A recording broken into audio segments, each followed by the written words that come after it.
AI agents like Hermes, Openclaw, Claude Code, and many more are phenomenal tools that could change your life and really make you money without any kind of exaggeration.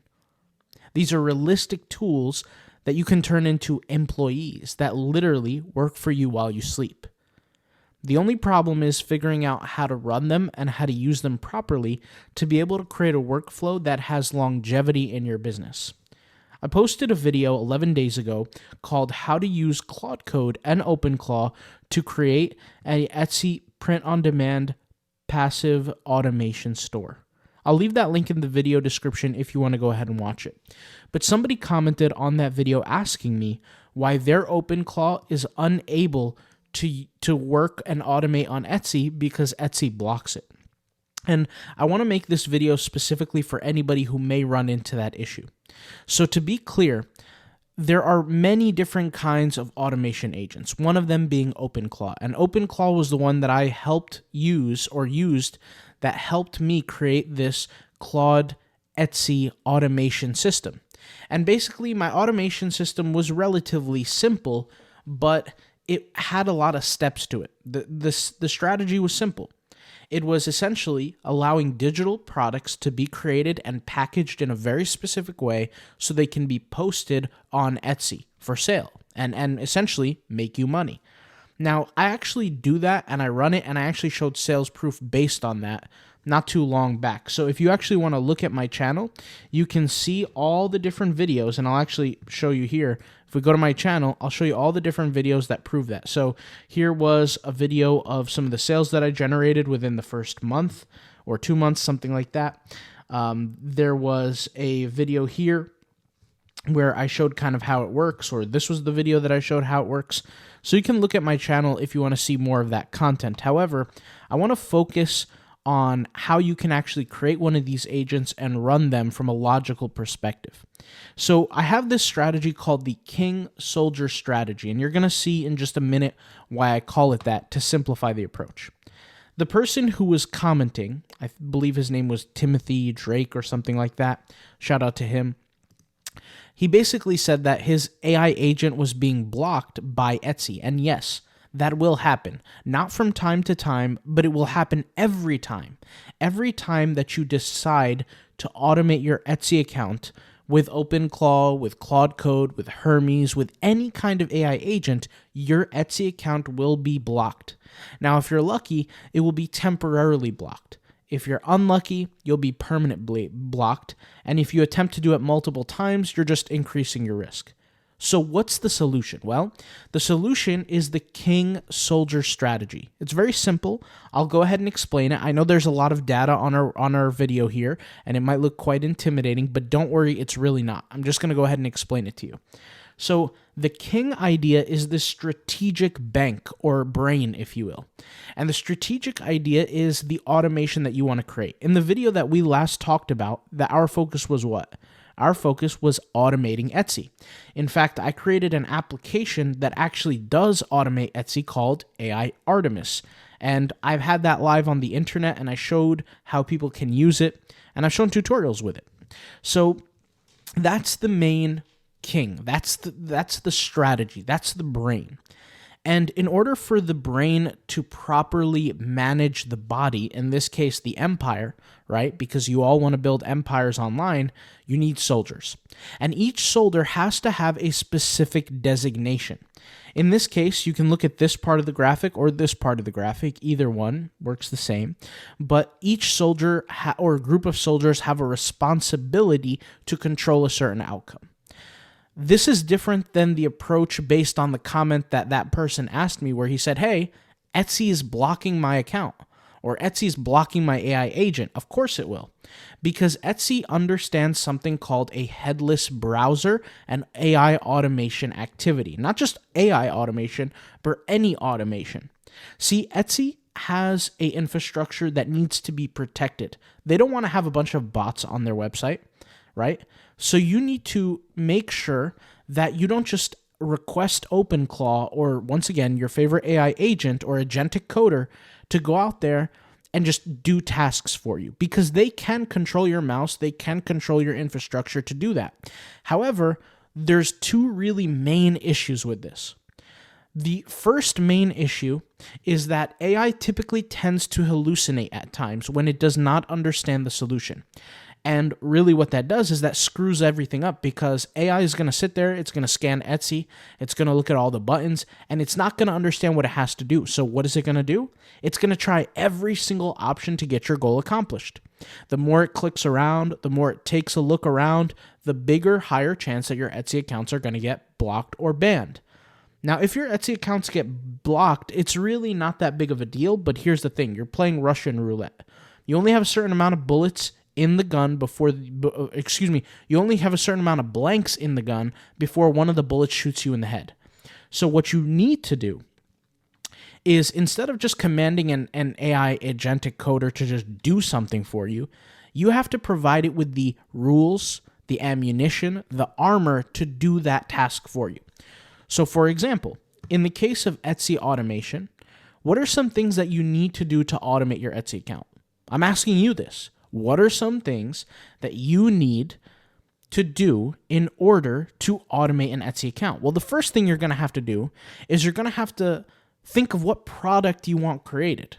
And that product needs to be created with AI in a harmonic and symphonic way with the rest of your AI infrastructure. What I mean by that is you can't have a product creation system that doesn't work on Etsy. So for example, Etsy has a requirement on how large your files can be uploaded to Etsy. You can't just upload any file you want. For example, if you create images on Etsy and you 4x upscale them and each image is 50 megabytes, you're not going to be able to upload that image to Etsy. And more importantly, Etsy is going to reject it, and therefore your strategy will be killed. Your empire will be ended effectively. So what do you need to do? You need to strategically approach every single portion of the automation in order for it to work. Okay? And clearly, if you just ask an AI agent to just go do something for you, you are essentially misunderstanding that point. And that's not a big deal. That's perfectly fine. And most automation beginners begin in that way. What you have to do is you have to break down every step of the automation. So like I said, the first thing is figuring out what product to create. The second thing is creating an automative system that can create those products on autopilot. Well, let's take things one step back, just a single step back. How are products created? Well, we have to have a niche. We have to have an idea for a product. The only way that can be done is when we actually do research. Now, keyword research, this is once again an issue, is that AI lacks real-time competitive data approach. AI is, if you just tell AI, hey, do niche research for me, it's just going to go on the internet and it's just going to think of something to provide for you. It's not going to actually do real-time research. So you have to create an infrastructure that's going to do that. If you look at AI Artemis, for example, there's a reason why we have a keyword research section in the software, because you have to be able to research for different keywords. And for people who don't use AI Artemis, there's a reason why I created a keyword tool that can help people navigate the Etsy market insights. That's another example, right? So it's not about just asking AI to go do something. You have to give it the infrastructure to do it. So for example, with keyword research, how do we do keyword research on AI Artemis? Well, we use Google backdata. And the reason why Google actually matters is because, number one, we can legally tap into it, meaning we're allowed to tap into it. Number two, Google gives us that data, so we trust Google. And number three, Google is integrated with Etsy. How? Well, Etsy pays for ads for clients and for customers. And Etsy has organic rankings on Google. So whenever you create a product on Etsy, there's a potential, there's a chance, even if the chance is small, for your product to be picked up through Google and customers purchase from Google to your Etsy product. And how does that start? With a simple Google search. Very simple, right? Very basic, but it works. Now, that is another example of a soldier, keyword research. You're going to have to create soldiers for every instance of the automation. And it has to be real and it has to be backed up by data, and you have to have successful handling. meaning there's no part of the automation that can break. If your bot, for example, or if your AI agent, your empire, your king, whatever you want to call it, cannot do research properly, then everything else fails. Because every single product that you create, even if it's created flawlessly, is not going to get the right attention, and then you're just wasting time. Let's say, for example, you go down the road on these soldiers and you finally get everything completed except for the upload process. Now you create a soldier for the uploading. Well, if the soldier cannot properly upload everything to the Etsy listing, guess what? You lost there. So every single segment of the automation needs to be controlled, needs to be researched for, and more importantly, needs to have successful handlers. And every automation, in order for it to succeed, needs to become an open loop. Hence why in the Passive Income School, I have a segment called Open Loops, where I teach people how you can think of different things that you can automate that can be repeatable. If it is replicatable and repeatable, and it can be done over and over and over again, then you effectively have a successful empire. And empires are controlled by kings, and soldiers do all the bidding. That's why I call this the king-soldier strategy, right? Makes perfect sense. So just because this graphic looks complicated, guys, doesn't mean it needs to be after that simple explanation. So now what you have to do is when you guys go home and listen to this and you want to create your own AI systems, whether you're using Passive Income School or not, to learn how to create your first agentic automation loop, it's perfectly fine if you're not, but you need to sit down and control for every aspect of that loop. Think of everything you would do as somebody in this automative loop, and then create a warrior or a soldier for every single part of it, from keyword research to creation to product listing to metadata to all these different things. And then that loop is effectively completed. But once again, before you do that loop, you have to understand some basics around automation. If you typically send an AI agent to a website to just do research or do things for you, the reality is that's probably going to get you some sort of ban or some sort of block. Why? Because these websites don't want to have automated activities on their websites. They want to have natural people having access to the website. And if you don't believe me, you can check.